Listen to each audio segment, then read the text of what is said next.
Hello, book lovers! I'm Rachel Barenbaum, author of the novel Atomic Anna, and you are listening to Check This Out from New Hampshire Public Radio. Check This Out is a series where I interview emerging and diverse authors you may not have discovered yet. A series brought to you by New Hampshire Public Radio and the Penn-Faulkner Foundation. Penn-Faulkner administers major literary awards and public programs, including the Penn-Faulkner Award for Fiction. We have a lot of really exciting books and authors coming your way this season. Next week on the show, I talk to Aaron John Curtis about his debut novel, Old School Indian. Tune in next week for that interview. Today on the show, my guest is Rob Franklin, and we are discussing his brand new debut novel, Great Black Hope. Rob, welcome to Check This Out. I'm really excited to have you here today. Thank you so much, Rachel. I'm so excited to be here. Great Black Hope is a contemporary novel. It opens with 20-something David Smith being arrested in a swanky Hamptons nightclub. He's busted for possession of cocaine, cuffed, booked, and humiliated, and in major denial. Smith is queer, young, gifted, and Black. He's upwardly mobile, downwardly spiraling. He grew up surrounded by Black kids like him, kids with professional mothers, ever-present fathers, lessons in lacrosse and piano. He was a kid who had everything going for him and the complete compulsion to self-destruct. Drugs and alcohol were at the center, the edges, always present. After his arrest, Smith returns to his Brooklyn apartment, and we meet the memories of his roommate, Elle, who was recently found dead on the banks of the Bronx River. Presumably, she's OD'd. He wrestles with grief, guilt, and the question, how well did he know his friend? As Smith confronts these questions, he goes through court-ordered drug treatment and a lot of soul-searching. In this debut novel, Great Black Hope, author Rob Franklin struggles with big issues like addiction, race, and class, and writes all of it beautifully.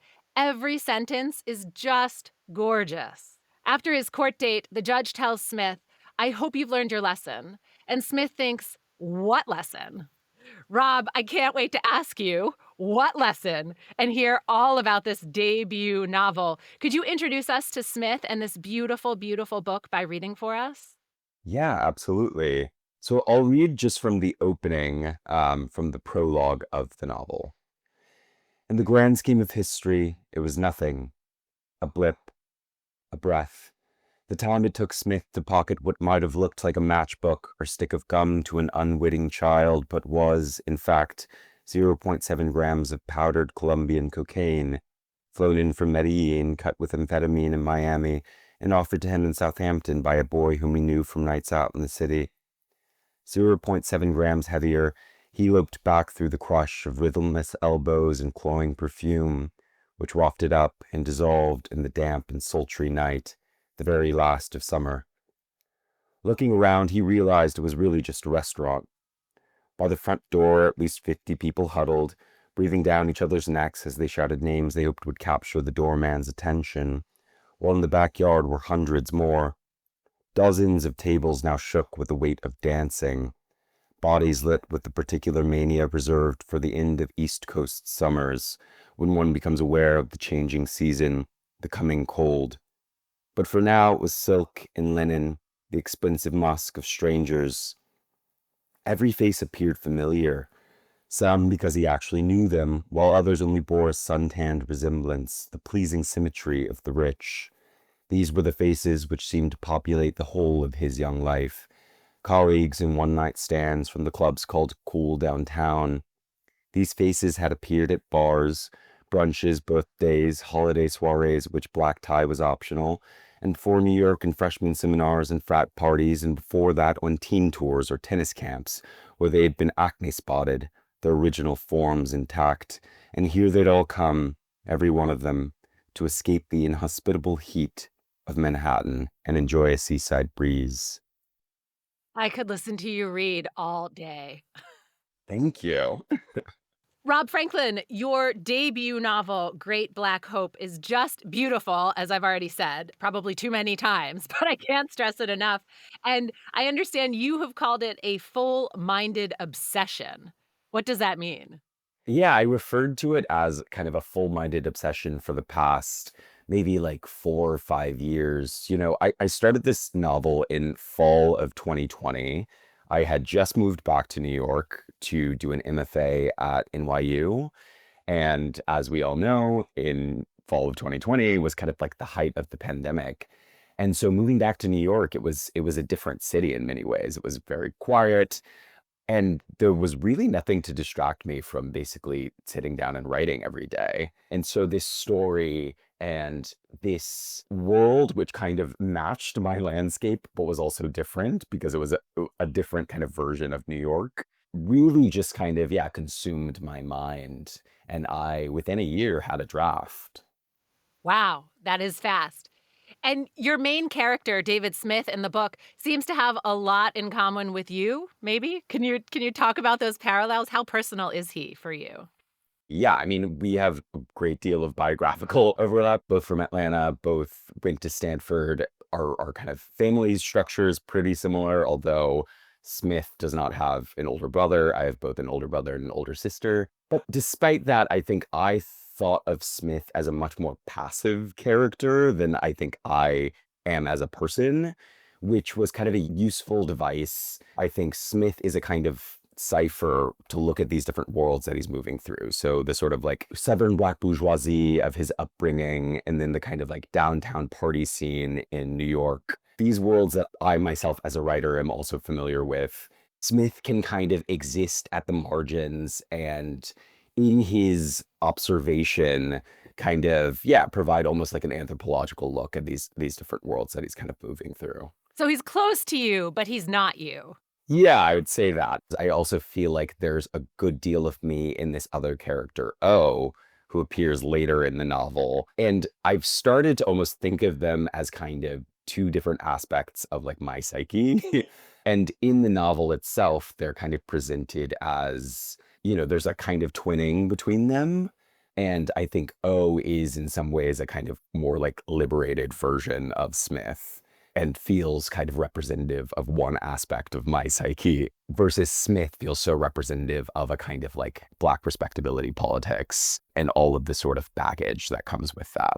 Your main character, Smith, comes from what I would call a fancy family in Atlanta. He's got everything going for him. He goes to Stanford, he comes to New York, and then he's busted for cocaine possession in the Hamptons. And you call him, you have this phrase that you've coined or use often that I just love, upwardly mobile and downwardly spiraling. That this is what you wanted to capture in your debut novel, Great Black Hope. Can you talk about that upwardly mobile and downwardly spiraling? Yeah, absolutely. I mean, in your introduction, you referenced this idea of Smith grows up in a world with a lot of people like him who have professional mothers, fathers who are present, this kind of upper middle class, upwardly mobile kind of Black society scene in Atlanta and kind of in the American South generally. And in the book, it's kind of positioned as these kids who grow up kind of in that world have two paths that they can kind of choose. There's like the path of their parents, which is committing to the idea that they have to be twice as good to get half as far, committing to respectability, to achievement, to a sort of perfection that can be stifling. There's also people who are kind of products of that environment who sort of rebel openly against it. And in that rebellion, sort of sacrifice themselves, kind of refusing to kind of satisfy the white gaze, but sacrificing something in that refusal. And so, I mean, I think Smith is he really has tried to choose one, which is the path of achievement and never messing up. And there are sort of self-destructive tendencies that come to a head in the aftermath of his friend's death. And so kind of in an instant, in a single night, he's sort of flung from one of these paths to the other. And why this story? What drew you to telling Smith's story? I mean, I think so much of this book, these ideas were ideas that I was kind of wrestling with for so much of my upbringing. I mean, like Smith, I kind of grew up in an upper middle class Black family in the South, and I had all of these kind of frustrations with that world and its expectations, which I always felt kind of overshadowed or stifled my capacity to kind of understand myself as an individual. And I also think once I got into my 20s and I was living, in downtown Manhattan and largely was around friends from college or from work who were predominantly white and had kind of different backgrounds racially and culturally, but maybe a similar background class-wise, I saw how differently subjects like drug use were talked about in those different worlds. So for friends who, maybe grew up in a kind of like wealthy family in New York City and like went to prep school, the idea of substance use, recreational drug use, it was pretty accepted. And even the idea that somebody might need to like go to rehab and, sort that out was, of course, still stigmatized and taboo, but far less so than kind of my parents' world and the world where I grew up, where that was just considered an almost like abdication of this upwardly mobile kind of privileged background that was hard fought for by generations.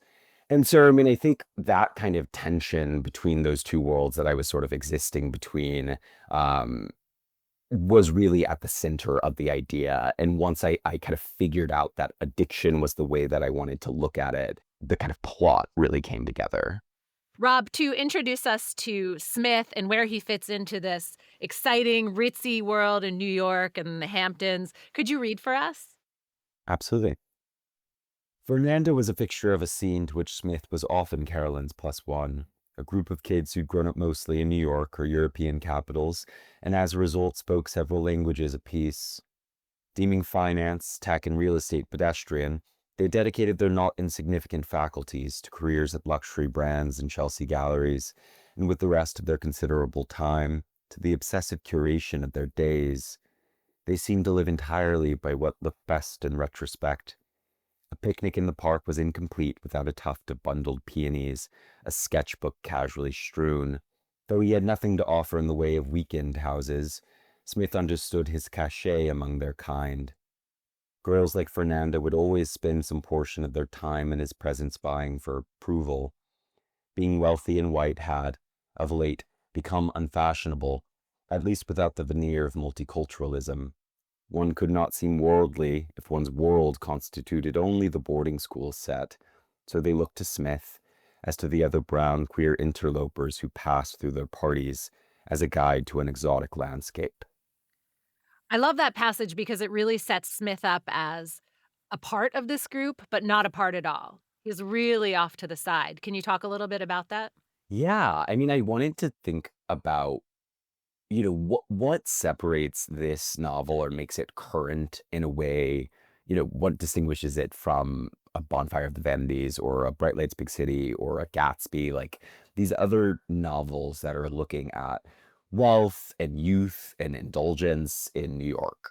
And part of what felt distinct was, yeah, like this idea that like multiculturalism in the kind of past couple decades can be an asset to someone like Smith, like the fact that he is slightly other to this crowd makes him in some ways more attractive to them, right? Like they want to kind of collect him in effort to like add a kind of texture to their group and to their lives.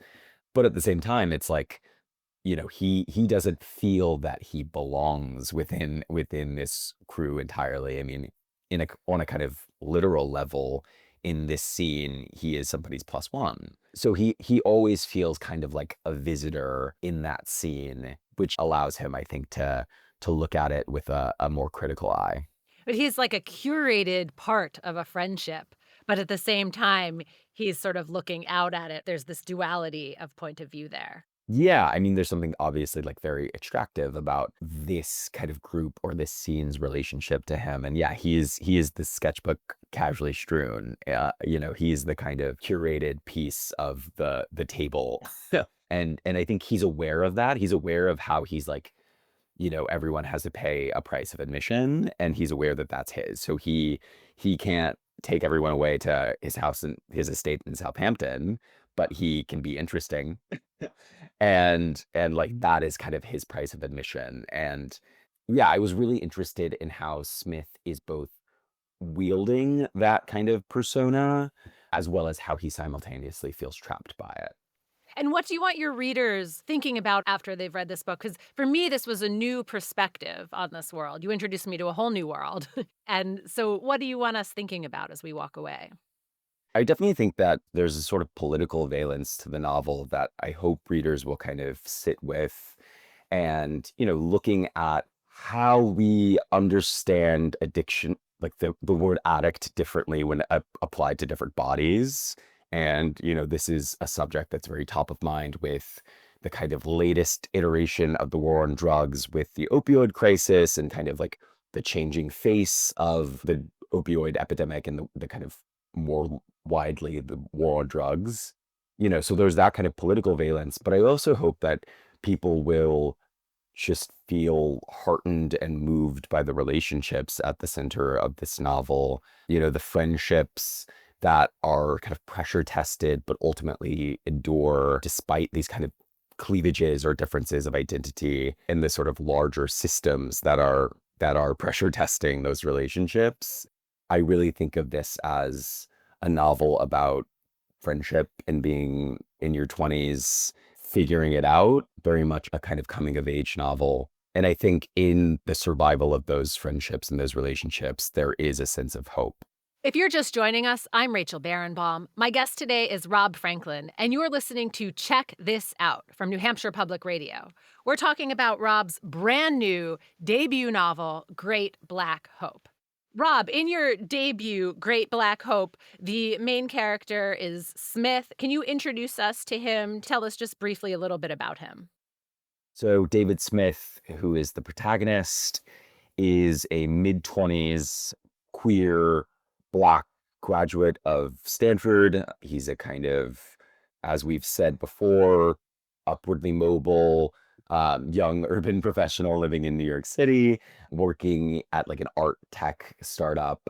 And he is kind of reeling in the aftermath of the death of his best friend and roommate, which is kind of relentlessly covered in the tabloids, given she has a celebrity parent. His name is David Smith. Very plain, very anonymous, could be anybody. Why that name? Can you tell us about that name? That name, David Smith, and its kind of like anonymity, it factors into the plot because at one point, Smith is very worried that someone's going to Google him, like at work or one of his friends, and find this arrest. But he's sort of insulated by the anonymity or like the kind of how commonplace his name is. There's tons of David Smiths who are getting arrested all over the world every day. So I liked the idea of him being a kind of like everyman. He also shares that name with his father. He's a junior. So, collectively I kind of refer to them as the David Smiths as they're going from court date to back to Atlanta to church to wherever. So I like the idea of him being a sort of everyman having a family name, but he's also chosen to go just by Smith. So he's taken this very common family name and like in making that his first name, it becomes actually quite singular. I don't really know that many first name Smiths. So he is kind of trying to proclaim his own kind of individuality and his separateness from his family unit, I think, even in his name. Smith just seemed like a fun character with big ideas and deep thoughts, and I have to say that I really wanted to hang out with him. Like, I want to hang out with him. And one of my favorite passages in the book describes sort of, I think, Smith and how he thinks. Could you read for us? Yes. If Smith had an addiction at all, it was to a feeling. His was an unspecified malady, a desire for the night. He loved anticipating it all day with an eye on the clock. He loved preparing for it, the hot shower, the mound of discarded clothes on his bedroom floor, self-shed or decided against. He loved the huddled musk of bodies in a crowded restaurant, the slink of a martini glass, and even the look of an olive, though the taste he found revolting. He loved the girls in their barely their dresses, faces meeting over a flame. There was always another party, an address sent without context by one of his bad influence friends, and afters, those glimpses into real estate and interior lives made public after dark. If you lingered with the speedsters at close, you'd be eventually siphoned off into a cab headed somewhere, which was never as expected. The fish-scented walk-ups in Bond Street Palazzi, the three-knock Ridgewood basements that kept the night in, morning's call gone unanswered beyond a black window. He sounds like a character who is really exploring, but this love of the night, this love of that moment was exciting and thrilling, and you captured youth in that. Can you talk about how you came to write that part of his character? I feel like, that part is so informed by kind of a former version of myself.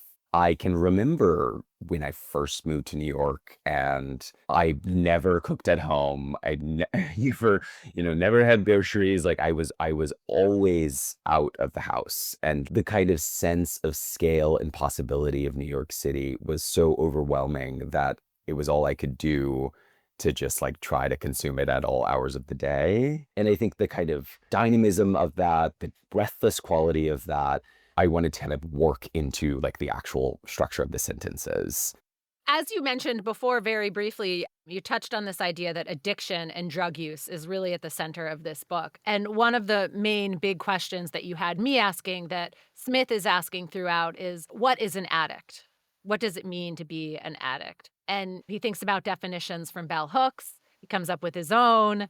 Can you talk about that? What does it mean to be an addict?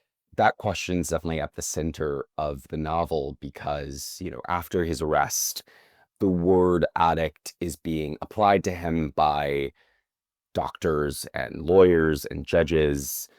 People in recovery spaces are considering him an addict, and Smith is being asked to kind of self-identify as an addict. But he's also very acutely aware of the sort of heightened cultural baggage of that word when applied to him as a Black man. And so in looking at like all of these different kind of cultural definitions, as you said, from bell hooks to just like what it means to go into a 12-step meeting and say, "Hi, I'm Smith, I'm a drug addict." He's trying to come up with a definition that suits him and hold it up to see if it fits. And I think, as you mentioned earlier, he's also very much in denial about his own relationship to substances, doesn't really think he has a problem and feels like had this arrest not happened, he could have carried on without consequence. So it makes it a more fraught back and forth journey of discovery or journey to kind of deciding if that word applies to him, which I think is how it is for many people in real life. Often it's not kind of as cut and dry as yes you are or no you're not. It is this process of discovery. I loved that you pointed out that Bell Hooks writes that addiction is really about wanting a release from pain. And Smith is saying, that's not right. That's just not what this is about.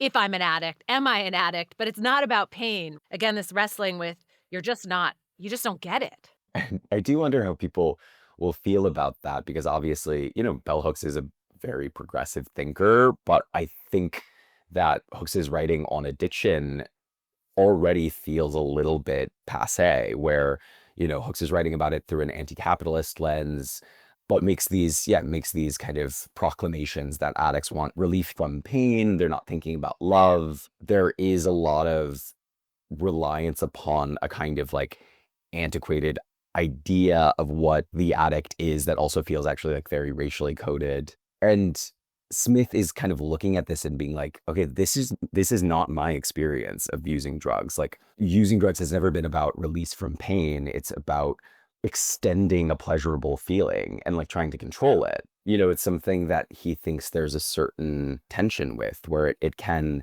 many of the people who have the most kind of like joie de vivre and like excitement to be alive kind of have this quality where in excess, it can kind of lead people to ruin.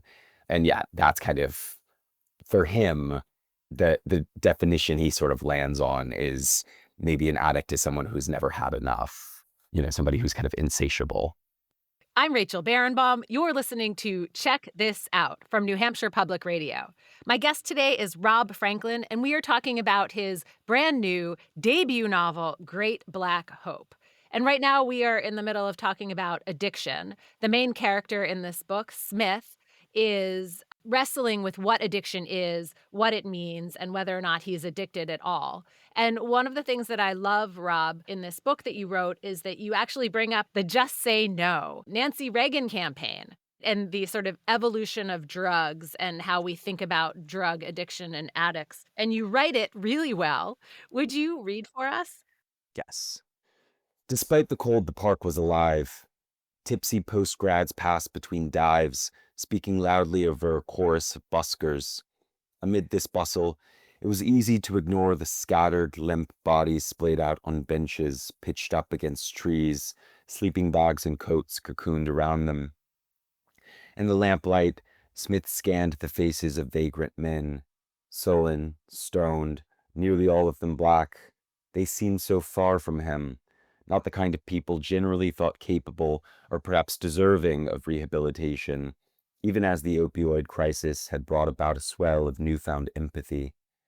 In congressional town halls and newspaper headlines, bipartisan calls for treatment were paired always with the accounts of college kids who'd gotten hooked on prescriptions, then moved on to something harder, so that even the meager supply of empathy was selectively applied to those understood as victims of profit-seeking doctors and big pharma billionaires, rather than victims only of themselves, the agony of their lives and their own base instincts.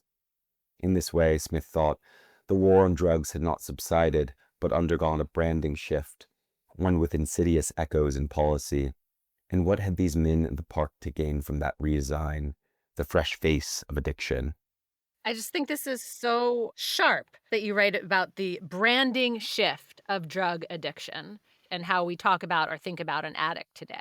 So as you mentioned, I mean, the book contends a bit with like the kind of history of the war on drugs. And that's done through Smith's grandmother, who is a lawyer, who has defended many drug possession cases in her day for young black men. So we see the kind of history of how addiction became both criminal and kind of implicitly coded as black during the Reagan era, how that led to an inflation of incarceration rates, etc. And then we kind of return to this idea and look at the kind of like next frontier of the war on drugs in the third section of the novel and the section that I just read, with the opioid crisis kind of as we've said, like rebranding the idea of like what an addict can look like. I kind of observed that in kind of media generally. There are a ton of books and docuseries and newspaper headlines that within the opioid crisis, how this is ultimately a problem of capital, a problem with the Sackler family, and how that's often affecting middle class or upper middle class, college students who get like a bad injury and then lead down this kind of path of opioid addiction, which I think is a very important narrative and like incredibly valid and necessary. But I also, in consuming that media, see how there's also a kind of implicit coding of like the victims of that opioid crisis as white middle class people, often in just the stories that are kind of selected to exemplify how this can touch, anybody's home, can affect anyone. And so I thought that that kind of shift, that rhetorical shift, that shift in like the image of who we think addiction affects was very interesting. And I had the question of, do we think that that shift actually is leading toward more empathy for people who are living on the street who are struggling with addiction? And I'm not sure that it is. And so like I wanted the book to kind of contend with that uncomfortable reality. And Smith as a character, is interestingly placed to be kind of between these two worlds as a sort of upper middle class black man who does benefit from this redesign, does benefit from policy move toward decriminalizing some recreational drug use, which is happening. And as somebody who can afford a lawyer and can navigate the system in a strategic way, but is also ultimately still the subject of people's projections when he just kind of like moves through recovery spaces or courtrooms. He was interestingly placed to kind of look at both of those sort of like archetypes of the addict and see that tension. If you're just joining us, I'm Rachel Barenbaum. My guest today is Rob Franklin, and we are talking about his brand new debut novel, Great Black Hope. You're listening to Check This Out from New Hampshire Public Radio. Rob, I want to talk about the middle section of this novel, which takes us to Atlanta and seem to focus more on race and background rather than addiction. Although the question of addiction is always there. He's there because he was busted for cocaine possession. Take us to Atlanta. What is this middle section? What does it mean to you? As you mentioned, in the middle section, Smith goes back home to Atlanta to stay with his parents, really for the Christmas break, but also, I mean, they kind of want him to stay away from New York, which they think that there are a lot of present dangers for him in New York. And so while home in Atlanta, I mean, he's kind of drifting between these sort of landmarks of his youth, going to his old school, going to like parking lots where he used to hang out, and really like navigating this landscape of memory, answering ultimately the question of like, how did I get here? And kind of how was I formed? What is this place that made me? And so I really wanted that middle section to have just like pacing wise a very different feel to the other two. The first section is pretty plot heavy. We're in nightclubs and we're in police stations, and there's almost maybe a kind of like Gatsby-esque quality to that first section. And then in the second section, I think we really get a kind of breath and are able to move with Smith about, this landscape of memory and learn more about this kind of family context that formed him. And also, as he's going to these different places, he's reading books that he's pulled from his dad's library by Frantz Fanon and Bell Hooks. And yeah, continue with all of this like Black scholarship on what are the sort of cultural pressures that come from existing in a body like mine, essentially. Yeah, which is also kind of, I think, heightening the sort of tension in this landscape. And you really set up his journey to Atlanta in a little bit of an earlier section where he's talking about his relationships, where Smith is talking about other men that he's been with and why they haven't been successful. He's struggling with where am I? How do I fit in with this world in New York versus Atlanta? And I was wondering if you could read one more time for us because I just love hearing your words, hearing you read. Yeah, absolutely. So in this section, we basically get a kind of abridged like history of all of kind of Smith's romantic and sexual encounters.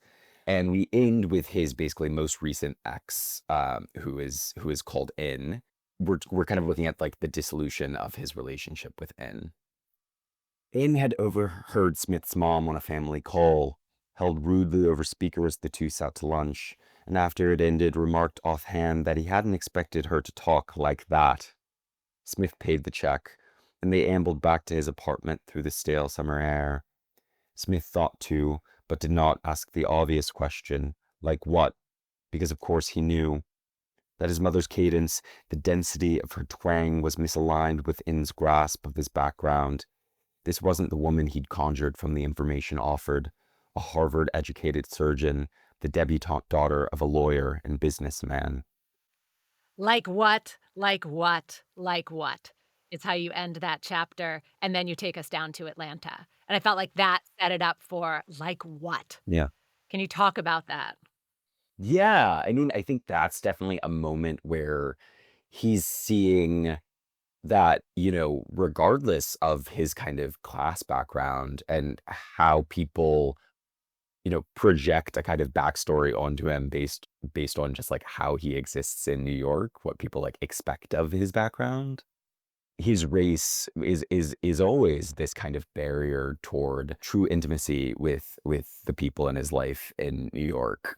And so in this moment when his boyfriend is being like, I hadn't expected her to talk like that, basically saying so black, or like having, yeah, speaking like a black woman from the South, is this moment that really kind of highlights that like fissure and kind of I think affirms a thing that Smith already feels, which is that he can't totally trust these people that he's in relationship with, that they're going to say something or do something that kind of fundamentally causes him to see them differently. And yeah, so we're kind of left off with that feeling shortly before he returns to the South in the middle section. And then he goes to the South, and he has this moment where he says, "Maybe I'll just stay here. I'll just take over my grandmother's slumlord business," right? And leave everything that I have in New York, who cares, whatever. I don't ever go back to my apartment and just stay here. Can you talk about that moment and then deciding to ultimately come back to New York? His family is trying to kind of pressure him to go back with his grandmother to Houston, Texas, where she and her late husband owned a number of properties in the fourth ward that they rent out to kind of working class black folks. And yeah, there's a sort of tension there where both Smith and his sister find it kind of unethical, like some of their practices with that kind of real estate landlord business. In a sense, it's a kind of laughable idea to Smith that he's going to go from like working the art world in downtown Manhattan to go being like a landlord in Texas. But he's also in a moment, he's like, what a relief that would be to kind of completely abdicate my sort of old life in New York and like disappear from those people and just create a new one. I have a completely kind of new identity in this life that's sort of given to me by my family, by my grandmother. And so he kind of considers it for a brief second, I think, out of almost just like sheer exhaustion. But ultimately, there's enough still in New York to bring him back. So it's a real juxtaposition. We see him in the beginning, he's this plus one, literally a plus one to events. And then we see in the middle section of the book, he goes down to Atlanta, sort of back to his roots, his family. And then he comes back to New York City and he sort of falls in with a group of Black artists doing homeless advocacy work. So we have this real journey. So talk about that arc and then how he ends up in the end with these Black artists who are doing homeless advocacy work. I definitely knew that I wanted Smith to, find kind of a different scene or a different way of existing in New York in the third section. And so he does kind of like take up with this group of sort of black artists and activists. But I also didn't want it to be like, oh, well, now he's found the good people, quote unquote. Like I wanted it still to be complicated. So even then within that scene, he's seeing a lot of like interpersonal tensions, largely based in class differences. So it is highlighting these other questions that are, I guess, kind of intra-community, like within the Black community, tensions around class are kind of coming to a head in that friend group, but also he's feeling a different kind of belonging than he did in the rest of the novel. And then we get to the ending, his trial, where he stands in front of the judge. In some ways, you made Smith's life so hard and you put up a lot of obstacles. But then in the end, everything's just fine, right? Like he doesn't fail any drug tests. The judge just says to him, basically, you're good. You can go. I hope you've learned your lesson. So why did you make it so easy for him in the end? Such a great question. I think obviously at the center of this novel is this like almost duel between like his race and class identity, right? And in so many ways, his identity as a black man does make navigating this process more difficult because there are all of these narratives and projections that he's navigating. But ultimately, we see him kind of insulated by his class identity at the end there. He paid the $20,000 lawyer to get him out of it, and the $20,000 lawyer gets him out of it. That to me, while in some ways I guess maybe less dramatic, just felt truer. I was like, that's what would happen. But also then we see other kind of dramas unfolding shortly thereafter, that are, not kind of systemic, but are more interpersonal, which are the kind of, it's almost like the lingering kind of detritus of this experience or is like the fallout in all of his relationships. And that is what he's having to kind of contend with at the end is like, given this like second shot, what do I do with it? What do I want my life to look like now that everything's back to a kind of blank page because everything from my old life has sort of fallen apart? The judge even says to Smith, I hope you've learned your lesson. And Smith is saying, "What lesson?" And I'm saying, "What lesson?" So, Rob, what lesson? Like, what is going through his head? It's so demeaning for a judge to say, "I hope you've learned your lesson." But at the same time, there seems something bigger there. So, talk to me about that lesson. Yeah, yeah, it's like, I mean, I definitely don't think he learned whatever lesson the judge wanted him to. I mean, I guess the judge is like, "Don't break the law or you'll get in trouble," and he's kind of like, "Okay, yeah, I guess on a very base level, I have learned that. Thank you very much." But I think if anything, he's far less confident in the capacity of the criminal justice system to, like, in any kind of meaningful way reform people. And so, yeah, like that lesson in some ways, perhaps he learned a very different lesson.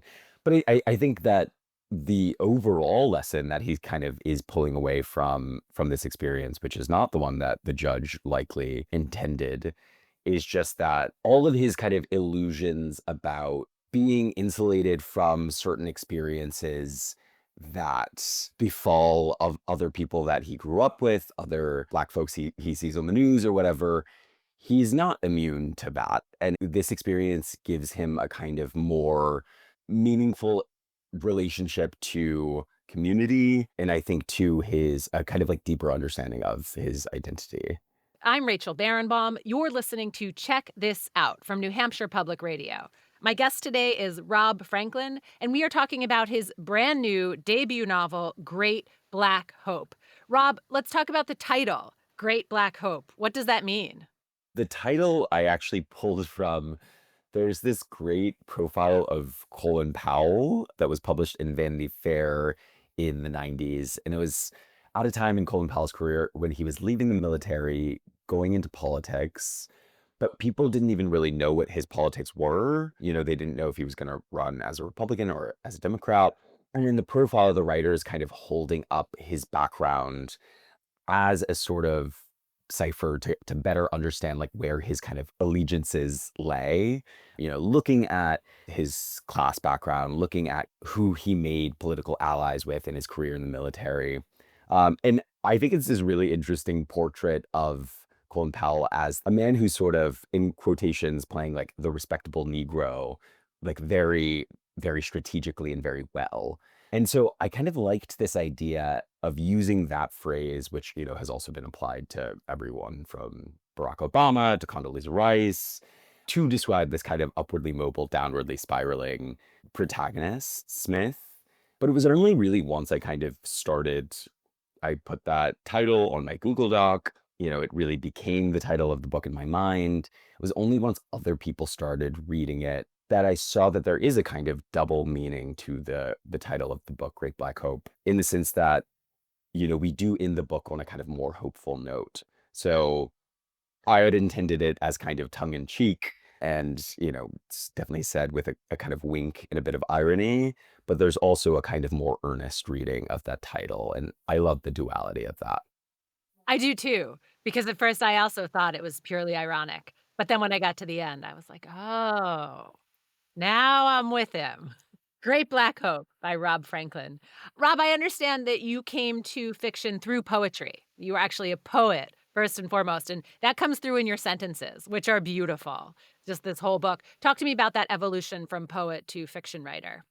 I mean, I started writing poetry when I was in high school. Yeah, really was inspired by this book called Crush by Richard Seikin, which a good friend gave to me when I was maybe in like 10th grade, which I read in like a night and was just kind of awestruck by it. I mean, it felt formally completely different from any of the poetry I'd read in like English class. It felt, it was very queer, it was kind of urgent.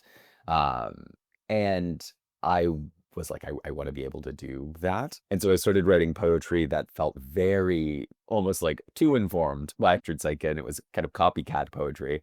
And then as I started, bringing in other influences and finding other poets I loved, like Claudia Rankine and Mark Doty and Saeed Jones and Dennis Smith, expanded my kind of references, developed my own voice within the kind of poetry sphere. And yeah, it wasn't really until college slash pretty much after college that I was kind of starting to try my hand at writing fiction. But I think I very much carried over a kind of poet's sensibility in terms of just attention to the rhythm of a sentence, as well as like preserving moments of pure lyricism in prose. I mean, I think I can usually tell when I'm reading a novel written by somebody who also writes poetry because, I mean, an example I gave recently is I read Martyr by Kaveh Akbar a few months ago, and there's this line when I think the character's describing his uncle or his father, where he says, like, his rage a moon, where it's like a line like that on a kind of literal level doesn't mean anything, or it's hard to completely parse what that means, but it's very evocative. That to me is the sort of poet's sensibility, is being like, not everything has to be kind of like one to one in terms of meaning. Sometimes it's like, I want to create a feeling. It's very reminiscent of I had a guest on the show, Honoré Fanon Jeffers, who wrote the love songs of W.E.B. Du Bois. Oh, absolutely. Yeah, my mom loved that book. Your mom and I love that book, and, very much a poet first, and very much each sentence is poetic. But you mentioned that you were copying at first when you were in high school. Maybe you were too close to the poet that you loved. But I actually think that's a great way for people to start learning how to write, especially when you're in high school. You start by copying, and then you grow into becoming your own writer. I totally agree. I mean, there are so many famous examples of this, of like, Joan Didion writes about kind of copying Ernest Hemingway's sentences and, writing them down to figure out kind of how they work syntactically. And I do think that that is a very good way for a writer to begin, is find someone who's doing what they wish they could do and read everything by them and let that at first be your kind of only input as you're beginning to make work. And then, yeah, just organically from there, you'll start to find other things you love that will necessarily help evolve your style. I even had a writing teacher once who said, start with the first paragraph of the book that is inspiring this book and use that and rewrite it like it's your book, though, change the names or whatever, and then go from there.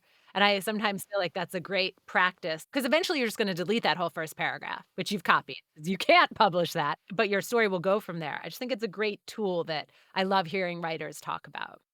I'll also add to that that often there are writers who I love because I just think they do really good sentence work. And something I was doing a lot when I was writing this book was with books that I'd already read and loved. Sometimes when I was like on my way to the library or on my way to like a cafe where I was going to sit down and write, I would listen to the audiobook for like 20 minutes of like Luster by Raven Leilani or A Separation by Katie Kitamura, and just get kind of their rhythms in my head. So I was already in that pacing by the time I sat down and started to write my own work.